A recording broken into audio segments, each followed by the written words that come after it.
Enfin, comment vous faites pour faire un mariage comme ça aussi bien réussi entre le foot masculin et le foot féminin avec une telle performance? Est-ce que vous avez une recette? De toute façon, il y a des valeurs qui sont des valeurs communes. Bon, ceci étant, c'est la passion qui fait qu'on peut à tout moment essayer de faire des choses dans le football masculin, football féminin, chez les jeunes, puisqu'on vient d'être classé meilleur club de jeunes. Meilleur club de jeunes en France cette année. Donc voilà, donc je pense qu'il faut essayer d'avoir une stratégie qui est une stratégie moyen et long terme, ne pas se préoccuper du match à l'instant T, mais d'avoir sur une période un petit peu plus longue une certitude de performance, de résultats, et c'est comme ça qu'on construit, je pense, un club avec des performances aussi bien pertinentes sur le plan football masculin que sur le plan football féminin. Est-ce qu'on utilise les mêmes mots en fait pour faire partager cette ambition avec des joueuses, avec des coachs, avec un encadrement? Parce que être président c'est déléguer, et donc déléguer c'est trouver les bonnes personnes et puis travailler à votre place en fait un peu. Est-ce que vous avez une technique particulière? Comment vous faites votre décision en fait? Bon, déjà je pense qu'il faut pratiquer comme dans l'entreprise, c'est-à-dire avoir un projet, faire partager ce projet aux gens à qui vous allez déléguer un certain nombre de ces missions, et s'ils s'approprient votre projet, vous pouvez évidemment avancer avec toute certitude d'être cohérent. Voilà, donc autrement la cohérence entre le football féminin et le football masculin est extrêmement grande. Oui, il y a une grande similitude de management. C'est peut-être plus facile encore avec les éléments féminins qu'avec le football masculin, mais ceci étant, les principes, les valeurs sont les mêmes.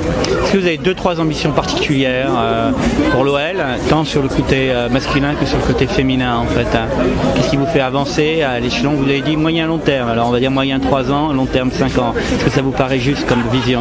Bon, déjà la vision qui est commune est une vision de faire en sorte que les deux équipes puissent jouer un jour une Champions League dans notre propre stade, parce que c'est l'élément commun. Donc la construction du stade avec 3 anneaux, 20 000, 40 000, 60 000 personnes, de manière à ce que toutes les équipes puissent y jouer dedans. Donc c'est l'élément fédérateur de l'image, et après faire en sorte de pouvoir peut-être un jour comme l'a fait le Bayern de Munich, jouer une finale de Champions League dans son propre stade. Si en plus on peut la gagner, bon voilà, un projet qui est un projet moyen et long terme qui peut fédérer.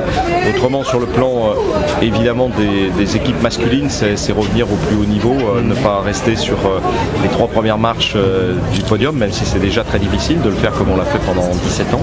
Mais ceci étant, d'essayer de revenir au plus haut niveau. Alors c'est vrai que des expériences comme le PSG sont là pour mettre la barre encore plus haute, parce qu'ils investissent beaucoup.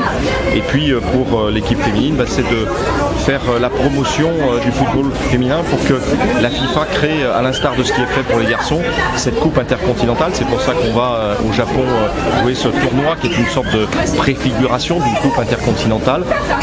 Donc on ne sait pas si ce sera pour nous-mêmes ou pour d'autres équipes féminines, mais en tout cas participer à l'évolution du football féminin pour que les projets et les, on va dire, tournois soient à l'identique du football masculin.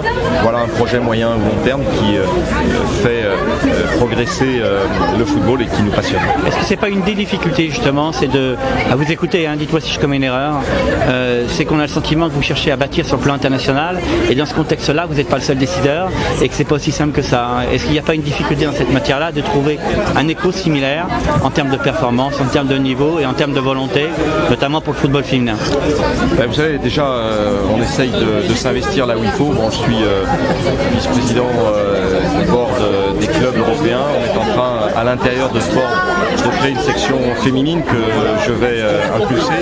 Donc faire en sorte que tous les grands clubs européens masculins s'intéressent au football féminin par le biais de cette structure professionnelle, de cette structure syndicale. Deuxièmement, je suis aussi vient d'être nommé comité stratégique de la FIFA. Donc je suis en contact avec les responsables du football féminin sur le plan mondial. Donc à partir de là, ça crée un certain nombre de contacts, un certain nombre de relations qui permettent effectivement de faire progresser, même si c'est plus difficile. De toute façon, quand je suis arrivé dans le football féminin, l'équipe de France féminine n'avait pas les mêmes droits que l'équipe de France masculine. Par exemple, sur le plan des équipements, les filles n'avaient pas le droit de choisir leurs propres équipements, n'avaient pas le droit à l'équipement. Donc j'ai fait évoluer les choses pour elles, mais aussi parce que ça me paraissait un droit tout à fait naturel entre le football masculin et le football féminin. Donc voilà, il y a plein d'initiatives qui ont été prises que le grand public ne connaît pas d'une manière générale, mais qui sont là pour constituer autour du football féminin des bases qui soient aussi solides que le football masculin. Et est-ce que c'est pas une grande difficulté, notamment dans les rapports contractuels avec les partenaires privés, justement, de mettre au même niveau le football féminin et le football masculin?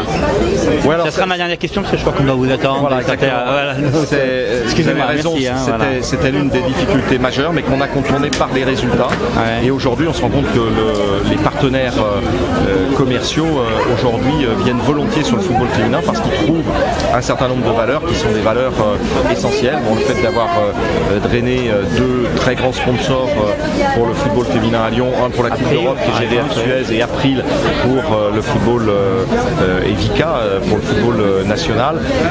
On a aujourd'hui un budget en termes de ressources économiques et de sponsoring qui est l'équivalent de la plupart des clubs de D2 masculins ou de la plupart des clubs de top 14 de rugby. Donc c'est une grande satisfaction d'avoir su effectivement passer au-dessus de cette difficulté qui au départ faisait que on intéressait pas grand monde. Et puis là c'est comme le public qui aujourd'hui devient très nombreux au match du football féminin. Vous m'autorisez une question stupide? J'ai peur. Voilà, merci. Il y a des réponses. Est-ce que le football féminin c'est bien notre sport? Alors faut que je réfléchisse parce que c'est effectivement bon, je sais pas si elle est... Je la couperai si ça vous convient pas. Non, c'est effectivement un sport et un autre sport. C'est probablement comme pour le tennis masculin et féminin un sport avec des caractéristiques différentes, mais c'est véritablement un sport qui, à la base de football, déploie des valeurs et des performances qui sont un petit peu différentes. Et ça, c'est lié à la nature, c'est lié aussi au fait que les hommes et les femmes ne sont pas complètement identiques individuellement et collectivement.